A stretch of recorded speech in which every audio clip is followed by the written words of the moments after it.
Iniisip mo pa rin ba yung sinabi ng dati mong asawa? Baka totoo nga, na isa lang akong hampas lupa, na hindi nagaganda ang buhay. Ano ka ba?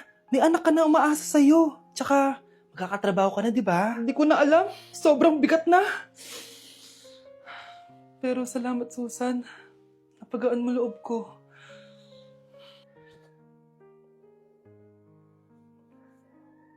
Hello, ma'am. Thank you for calling. How can I help you? Baby, huwag ka muna umiyak, please. Sorry, ma'am. Ako muna bahala kay Scarlett, ha? Mag-focus ka lang dyan. Thank you, Susan. Yes, ma'am. I will help you. Scarlett, pagtanda mo, magiging proud sa'yo ang tatay mo. Tay, papasok na ako ng school, ha? Grabe na talaga, anak ko. Dalaga na talaga. Proud ako sa'yo, anak. Mas proud ako sa'yo, Tay. Kasi kahit sobrang hirap ng buhay natin dati, nakaya mo. O, tignan mo, manager ka na ngayon. Lahat ng ginagawa ko, anak, para sa'yo lahat to. Naku, ang sweet naman na magtatay. Sana, ikaw na lang naging nanay ko, Tita Susan. Ha? Ano ka ba, Scarlett? Oh, sige na, manilate na pala ako. Bye tayo, bye, Tita. Hi, first day of school. Sana maging masaya tong chapter ng buhay ko. Kailangan may picture ako. Hoy, cellphone ko! Akala mo ba makakatakas ka? Balik mo yan. Miss, cellphone mo ba to? Cellphone ko.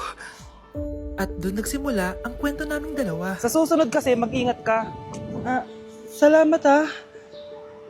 Simula nun, palagi na kami sabay kumain. At syempre, nagsishare ng baon. Palagi din kami tumatambay pag walang teacher at pinagchichismisan namin ang mga classmates namin. Sabay din kami umuwi hanggang sa... Uy, Scarlett! Tara, sabay na tayo umuwi. Sige, tara. Kunin ko lang yung mga gamit ko, ha? Oh, kanino galing yan? Ito, binigay nung crush ko. Wow, ganda. Oh, tara na, uwi na tayo, ha? Di na pala ako sasabay umuwi. May gagawin pa pala ako. Sige na. Hoy, sabi mo sabay tayo umuwi. Ano nangyari dun? Nay, punta tayo sa mall. Wag muna ngayon, anak, ha? Madami kailangan na tapusin na trabaho si nanay. Sige po, Nay. Palagi nilang busy si nanay. Ako na lang mag-isa lalabas. Diyos ko po, anong oras na? Di pa pala kami kumakain ng anak ko. Anak, anong gusto mong ulam? Nasaan na ako? Hala, si Teddy na dumihan na. Ano yung gumagapang? Anak! Pumunta yun. Mare! Yung anak mo! Oh, Mare, nasa inyo na naman yung anak ko? Pasensya ka na, ha? Makulit talaga yun. Mare! Patay na yung anak mo! Natagpuan nilang wala ng buhay kasi natuklaw siya ng ahas. Bakit di mo siya binabantayan, ha? Ano? Anak? Hindi. Anak? Ma'am, wag po muna tayo lumapit. Iniimbestigan pa po namin yung bangkay. Anong bawal? Anak ko yun, oh!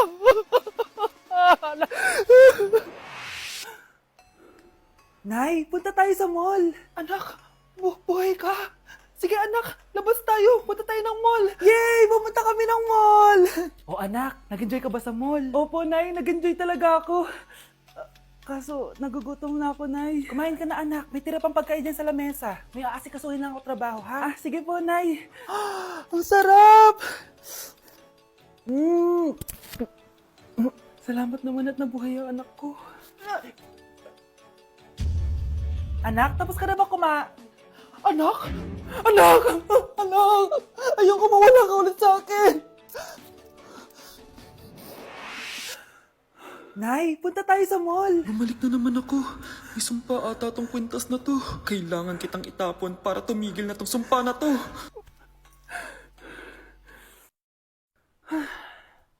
Teka, kwintas ba yun? Sino naman nagtapon itong magandang kwintas na to? Sayang. Akin na lang. Ano matawag? Hello? Hello, ma'am. Kayo po ba yung nanay ni Samantha? Nabangga po kasi siya. Kailangan pumunta dito sa ospital. Nasagasaan anak ko! Kinulong po ni nanay si Scarlett sa bodega. Ha? Anak? Anak? Walang iya talaga yung tita mo. Anak, sorry kung ngayon na ako nagpakita. Pinakulong kasi ako ng babaeng yan! Deserve mo makulong! Ikaw ang ikukulong namin dahil child abuse ang ginagawa mo. Ano? At hindi mo na din makukuha ang 50% ng mana. Hindi pwede! Nay, masaya ako na nandito ka na. At hindi na din tayo maghihirap dahil sa pamana ni tatay. Masaya din ako, anak. Siyempre kasama ka dito, Samantha.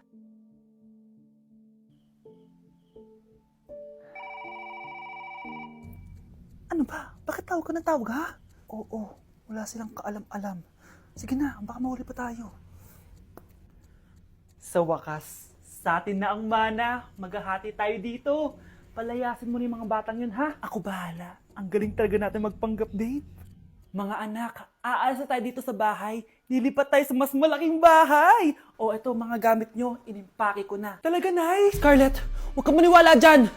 Nagpapanggap lang yung nanay mo. Samantha, ano yung mga pinagsasabi mo? Magjowa sila ni attorney. Sinet up nila tayo. Ganyan ba ang ugali mo, Samantha? Kaparehas ng nanay mong sinungaling? Samantha, ano ba? Kung ayaw mo sumama, edi wag. Sige, kung totoong anak mo talaga si Scarlett, saan at kailan mo siya ipinanganak? Ang dali naman yan. Edi sa Manila. Pinanganak ako sa ibang bansa. Hindi ikaw ang nanay ko. Ay, oo nga pala, sa ibang bansa pala. Sorry, nakalimutan ko. Ang dami namang drama. Total, nasa amin na ang mana. Umalis na kayong dalawa. Kung ayaw niyong pati kayo, ipakulong ko. Kung meron mang makukulong, kayong dalawa yon. Salamat sa pagtawag, Samantha. Inaaresto kita, attorney, sa kasong panloloko. Palpak ka talaga! Naisahan niyo ako ngayon, ha? Hindi pa ako tapos sa inyo. Talagang sinira mo yung sarili mo, attorney, para sa pera. At ang dami mo na palang naloko. Samantha, huwag na tayong maghiwalay, please. Oo, Scarlett. Dito lang ako palagi sa tabi mo. Kayong dalawa, mag-ingat kayo palagi, ha? Gamitin nyo na maayos sa pamana ng tatay nyo. Salamat po. Mga anak ko, I got a new bag! Nay, bumili ka na naman? Ilang araw na tayong walang makain. Tapos inunom pa yan? Nay, nagugutom na ako. Kayong dalawa, wala kayong karapatan magreklamo, ha? Anak lang naman kayo ng tatay niyo sa una niyang asawa. Tatawag ko kay tatay. Akin na yung cellphone mo. Hinding-hindi mo na ito makukuha sa akin. Ate, natatakot na ako sa kanya. Oh, eto, kumain ka na. Ate, ganito na lang ba talaga buhay natin? Hindi. Hahanap ako ng paraan para makausap si tatay. Love, padala ka naman ng 50,000, oh. Magbabayad kasi ako ng tuition ng mga anak mo. Tapos, ang dami pa nilang pinapabili. Tay, hindi totoo yan! Sinungaling siya! Wala na siya. Akala mo talaga makakasumbong ka? Talagang sinusubukan mo ko, ha? Walang iya ka talaga, tita! Ayan, diyan kayo nababagay. Ikukulong ko kayo dito. Wala akong pake kung anong mangyari sa inyo. Tay, tulungan mo kami. Ate, mamamatay na ba tayo dito? Tiwala lang, Kyle. Kakayanin natin to. Kyle? Ang taas ng lagnat mo. Tita, tulong! Dali natin sa hospital si Kyle! Ang ingay naman ng mga yun. May bago na naman akong bag. Kyle! Delivery po. Salamat naman, dumating na yung bago ko cellphone. Oh, ano pa ginagawa mo dyan? Binayaran ko na to sa online. Tama nga sila. Inuubos mo lahat ng pera ko sa mga luho mo. Ha? Ramon? Umuwi ka? Kukulong ko kayo dito. Wala akong pake kung anong mangyari sa inyo. Grabe nang pinagagawa ng babaeng to. Ginagawang hayop ang mga bata. Ramon, kailangan mo nang umuwi dito. Walang iya talaga yung si Rosa. Lumayas ka na dito, ha? Ayaw ko makita yung pagmumukha mo. Tsaka lahat ng mga pinambibili mo, bayaran mo to sa akin. Tapos na ang maliligayang araw mo. Tulong! Scarlett! Scarlett! Tay! Kyle! Okay na si Kyle. Buti na lang, agad niya siya nadala dito. Sorry mga anak. Kung alam ko lang, uuwi ako agad. Tay, ang importante, nandito ka na. Yay! Nandito na si tatay! Makakain na ulit tayo ng masarap, ate! Huwag kayong mag-alala, anak. Hinding-hindi na kayo malalapitan ng babaeng yon. Pangako.